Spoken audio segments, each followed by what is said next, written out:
ఆంధ్రజ్యోతి వచ్చేటప్పటికి 65 టీఎంసీలు కొట్టుకుపోయిన Tungabhadra gate highlight చేశారు. మరోవైపు సూపర్ డ్రామాలు అంటూ నాడు వైసీపీ పెద్దలకు ఊడిగా నేడు కూటమి సర్కారు వదిన టీడీపీకి వీరభక్తులమంటూ బురిడి, మేము వైసీపీ బాధితులమేనంటూ గగ్గోలు.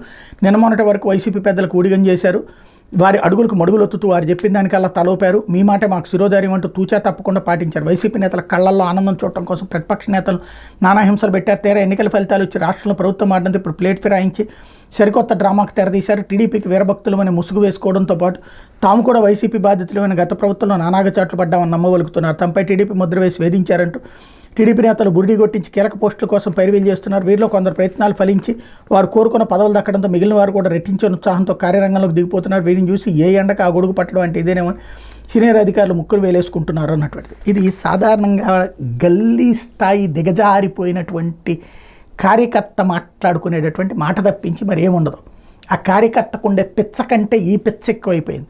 ప్రభుత్వ ఉద్యోగి అంటే ఇక రేపు పొద్దున ఇప్పుడు ఆంధ్రజ్యోతి రాసే వార్తలు చూస్తుంటే ఎట్టుందంటే, ఇక ఎవరన్నా ప్రభుత్వం వస్తే మొత్తం ప్రభుత్వ ఉద్యోగులు, ఎమ్మెల్యేలు, ఎంపీలు మొత్తాన్ని తీసేసి మళ్ళీ కొత్త వాళ్ళని పెట్టేసుకుని గ్రౌండ్ లెవెల్ నుంచి పంచాయతీ దగ్గర నుంచి అందరినీ కొత్త ఉద్యోగుల్ని తెచ్చుకోవాలన్నమాట. ఎందుకంటే ప్రభుత్వ ఉద్యోగి అనేవాడు ఎప్పుడూ వాళ్ళే ఉంటారు. ఎవడొచ్చినా ఆ ప్రభుత్వం పనిచేయాలి. ఇప్పుడు తెలుగుదేశం పార్టీ చెప్పిన పని కాకుండా జీ హుజూర్ అని కాకుండా నేను జగన్ మాట వింటాను, జగన్ వెళ్ళి కనుక్కుని వస్తానని ఎవడన్నా చెప్తాడా? ఏ ప్రభుత్వ ఉద్యోగి అయినా చెప్తాడా? కామన్ సెన్స్ లేని జర్నలిజం. గల్లీ స్థాయి కార్యకర్తల్ని సంతృప్తి పరచడానికి రాస్తున్నారు, లేకపోతే రెచ్చగొట్టడానికి రాస్తున్నారు. కానీ ఇలాంటి దిక్కుమాలిన వార్తలతోనే చంద్రబాబు గారికి అతిపెద్ద లాసు. ఇక ప్రతి ఒక్క ఉద్యోగిని బెదిరించడమే. ఎవరన్నా వీళ్ళు చెప్పిన మాట అనకపోతే నువ్వు వైఎస్ఆర్ కాంగ్రెస్ పార్టీ అని ముద్రేయడు. తద్వారా వాళ్ళు ఇక్కడ పనిచేస్తే రేపు పొద్దున ఇరుక్కుపోయేటటువంటి పరిస్థితి ఉంటుంది.